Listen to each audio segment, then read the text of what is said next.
প্রতি পিস পেঁয়াজু, বেগুনি, কাঁচামরিচের চপ বিক্রি হচ্ছে মাত্র ১ টাকায়। দ্রব্যমূল্যের ঊর্ধ্বগতির বাজারেও ২৫ বছর ধরে মাত্র ১ টাকাতেই ভাজাপোড়া বিক্রি করছেন জয়পুরহাটের আবুল কালাম। ২৫ বছর ধরে এখানে ব্যবসা করতেছি। ওই আগের থাকো যে রেটে বেশি, এখন থাকো সেই রেটে বেশি। বাজারে কম বেশি, আমি কম বেশি করি না, আমি এক মাপে বেঁচে আসি। পেঁয়াজ ১ টাকা, বেগুনি ১ টাকা, মরিচ ১ টাকা, রসুন জোড়া ৫, আলু জোড়া ৫। সৎ উপায়ে ব্যবসা করার ইচ্ছে থেকেই সামান্য আয়েই সন্তুষ্ট আবুল কালাম। তিনি জানান, আয়ের অর্থ জমিয়ে ছেলে মেয়েদের করিয়েছেন লেখাপড়া, বিয়েও দিয়েছেন ২ মেয়েকে, বাড়ি নির্মাণের কাজও করেছেন ব্যবসার অর্থ জমিয়ে। এই ব্যবসাতে আমি ২ মেয়েকে বিয়ে দিয়েছি, বাড়ি ঘরে আল্লাহ দিলে ৩-৪টা রুম করেছি, ছেলেকে লেখাপড়া শেখাইছি, ২ মেয়েকে শিখাইছি, ২ মেয়েকে বিয়ে দিয়ে দিয়েছি। কালামের হাতে বানানো মচমচে ঝালঝাল সুস্বাদু খাবারের খ্যাতি ছড়িয়েছে এলাকা সহ আশপাশের বেশ কয়েকটি উপজেলায়। তাই তো বিকেল হলেই জয়পুরহাটের পাঁচবিবি উপজেলার মদিনা মসজিদ এলাকার এই ছোট্ট দোকানে ভাজাপোড়া খেতে ভিড় করেন খাদ্যপ্রেমীরা। এখানে আমি প্রায় ৫-৭ কিলো দূর থেকে আসি এখানে পেঁয়াজি। এখানকার পেঁয়াজিটা অনেক সুস্বাদু এবং বেগুনিও বেশি ভালো লাগে, দামেও কম, মানেও ভালো। বাজারের যে বেশি দাম, এখন অনেক কিছু চাহিদা অনেক বেশি, দামও বেশি, সেই ধরনের এখানে দ্রব্যটাও ভালো, কম দামে ভালো কিছু পাই আমরা। এই কালাম আঙ্কেলের দোকানে আসি, রেগুলার পেঁয়াজি খেতে আসি, খুব সুস্বাদু পেঁয়াজি।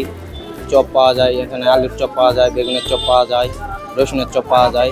এখানে আমি কয়েক বছর থেকে খাচ্ছি পেঁয়াজি চপ, এবং এনার খাবার খুব সুস্বাদু পাওয়া যায় বাজারের মধ্যে, এবং খুব সুন্দর একটা দোকান এখানে, এবং রেট খুব কম, সীমিত রেট, এবং বহুদিন থেকে খাচ্ছি, দেখতেছি বাজারে আপনার রেট অনেক কিছু দাম বেশি হয়, এখানে কিন্তু ওনার দাম বেশি হয় না।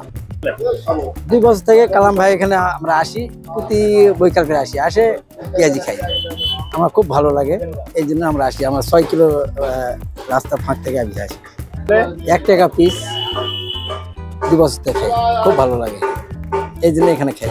দোকানি আবুল কালাম জয়পুরহাট জেলার শিকর উপজেলার গোপালপুর গ্রামের বাসিন্দা।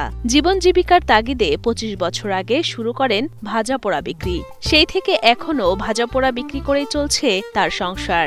আবুল কালাম জানান, অতি লাভ নয়, বরং সামান্য আয়ে ক্রেতাদের মুখে হাসি ফোটাতে পেরে আনন্দ পান তিনি। আমি লাভ কম করি, সেল বেশি করি।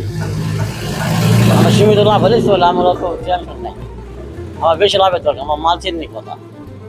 লোকজন খাক, দূরত্বে আসুক, সুযোগ পাক। মাসে ৩০ দিনই চালাই, যদি শরীর ভালো থাকে মাসে ৩০ দিনই চালাম, দোকান গ্যাপ দিই না, চলতেই থাকে। এখন ১ টাকা আমি হয়তো রেট বাড়ালে কাস্টমার হয়তো মন খারাপ করবে, দূরত্বে আশপাশে আসে না, যার জন্য ১ টাকা ওই মাপে বেশি। আমার সমস্যা হয় না তো, আমার অত ঋণ দেওয়া নাই, কিস্তি নাই, এর মধ্যে সুন্দরভাবে আমার চলি। ২ মেঘ বিয়ে দিয়ে দিছি, ২টা মেঘ বিয়ে দিছি। একটা ছেলে আছে, ছেলে লেখাপড়া করে, ছেলে আমার সঙ্গে দোকানদারি করে।